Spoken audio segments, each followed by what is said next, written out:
Voici deux trucs que j'aurais voulu savoir sur l'épaule. 1. La coiffe des rotateurs n'est pas fragile. On dit souvent que la coiffe des rotateurs est composée de petits muscles stabilisateurs et à cause de cette association, on nous pousse à faire de petits exercices avec une intensité très basse simplement comme échauffement, comme les rotations avec élastique sur des dizaines et des dizaines de répétitions, mais tout ça c'est inutile ou presque.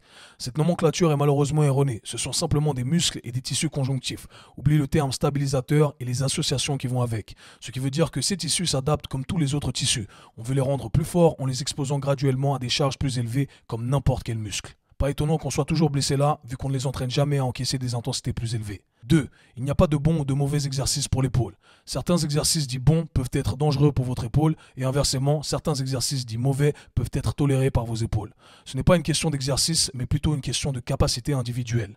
Si ton épaule ne peut pas se mettre dans la position requise par l'exercice, tu vas devoir créer des compensations pour l'exécuter, ce qui met ton épaule à risque ainsi que l'articulation qui compense. Si ton épaule peut se mettre dans la position sans problème malgré la mauvaise réputation de l'exercice, il n'y a pas de souci à se faire. Si tu veux en apprendre plus, j'ai fait un de mes programmes préférés nommé Épaule Bulletproof, autrement j'ai plein de ressources gratuites. Envoie un DM si t'es intéressé.